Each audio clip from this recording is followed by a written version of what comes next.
सहायमीच्छे जन्यूनथ बुद्धिं निकेयमीच्छे ज विवेकयोगं समाहि कामे समणे तपस्वी समाहि कामे समणे तपस्वी। जो ध्यान और समाधि की अपेक्षा रखने वाले हैं, जो लोग आत्म साधना परक जीवन को जीने के अभ्यासी हैं, उन्हें संसार के प्रपंचों से कोई किसी भी प्रकार का लगाव नहीं रहता है। वे लोग इस दुनिया में उसी तरह से जीते हैं जैसे कीचड़ में कमल खिलता है। रहते तो दुनिया में, लेकिन दुनियावी वृत्ति, बहिर्मुखी वृत्ति उनकी नहीं रहती।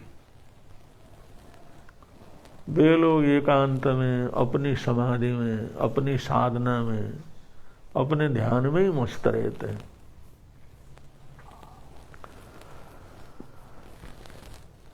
एक बड़ा गांव था जिले का, और उसमें 2 फकीर थे। एक इस कोने में रहता था और एक बहुत काफी दूर जाकर के रहता था।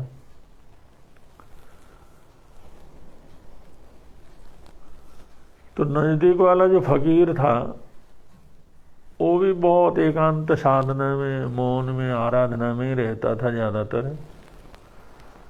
लेकिन जो दूसरा फकीर था गांव के दूसरी तरफ, जंगल की तरफ, वो तो दुनियावी कामों से बिल्कुल ही अलग रहता था। एक बार एक जिज्ञासु ने उस फकीर से जाकर के पूछा कि महात्मा जी, आप उस फकीर की हमेशा निंदा, हमेशा चुगली क्यों करते हैं? हमेशा उसकी बुराई क्यों करते हैं? वो बुराई तो सबके सामने करते थे, सबके सामने वो दूसरे फकीर की खोटी पीटते रहते थे, लेकिन कोई आकर के इसे जिज्ञासा करता नहीं था, क्योंकि लोग समझने वाले तो कम होते हैं। एक जिज्ञासु उनके पास आया, वो कहता है, आप बतलाइए, आप फकीर हैं, वो भी फकीर हैं और बड़े अच्छे फकीर हैं, और उनकी बुराइयां क्यों करते रहते हो? आपको कुछ चाहिए नहीं, कुछ लेना देना नहीं, बिल्कुल फक्कड़ संत हैं, फिर एक संत, एक फकीर दूसरे की इतनी बुराई करे, ये मेरे समझ में नहीं आता, इसका राज क्या है? उसने राज जानना चाहते हो तो उस फकीर के पास जाकर के पूछ लो। उन्होंने कहा जाकर के मैं पूछ लेता हूँ। उन्होंने कहा अभी जाओगे, आज ही पूछोगे तो सच थोड़ी बतला देगा वो। तुम्हें उस राज को जानने के लिए, इस बात को जानने के लिए उसका विश्वास तो प्राप्त करना पड़ेगा ना। फिर क्या करूं? उनका कम से कम साल भर का टाइम लगाओ, उनके पास जाओ, उनकी सेवा करो, उनकी तरफदारी करो। साल भर में जब उनसे,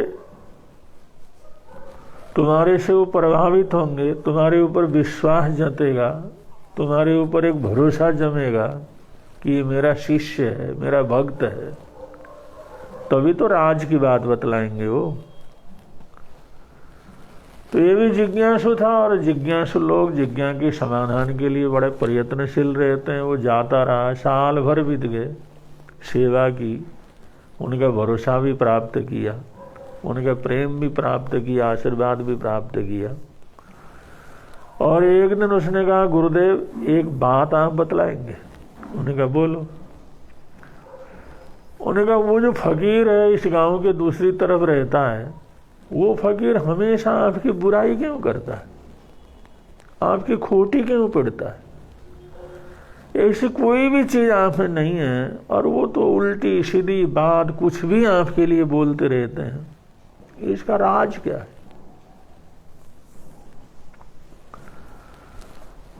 उन्होंने कहा राज जानना चाहते हो तो उनके पास ही जाओ, वही बता सकेंगे राज क्या है। और वो फकीर कहता राज जानने के लिए उसके पास जाओ, वो फकीर कहता है भाई इसका राज जानना हो तो उसके पास जाओ। और जिस समय वहां उसने कहा भाई मैं क्या बतला सकता हूँ, मैं क्यों बुराई करता हूँ, मैं क्यों ये सब कुछ करता हूँ, वो बड़े फकीर हैं, वो बड़े महात्मा हैं, उनके पास जा करके पूछो। जो तुम्हारे ऊपर उनकी कृपा है, भरोसा है, विश्वास है तो जरूर बता देंगे। फिर गया वे आप बता दे राज क्या है। तो उस फकीर ने कहा वो मेरा शिष्य है। उन्होंने कहा आपका शिष्य? और आपका शिष्य होकर के फिर आपकी बुराई करता रहता है? उन्होंने कहा मैंने वो अफवाह फैलाने के लिए, झूठ बोलने के लिए, बुराई करने के लिए, मेरी भद पीटने के लिए उसको वहां पर बैठा करके रखा हुआ है, जिससे कोई भी ऐसे वैसे आदमी मेरे पास ना आए जो वैसे समय को बर्बाद करते हैं। कोई सच्चा जिज्ञासु हो वही आ सके, कोई सच्चा भक्त हो वही यहाँ तक पहुँच सके। इसलिए मेरा शिष्य ही है, मेरा चेला ही है और उसको वहाँ पर बैठा हुआ है और उसकी बातों को सुन करके यहाँ आने से पहले ही वो लोग चले जाते हैं।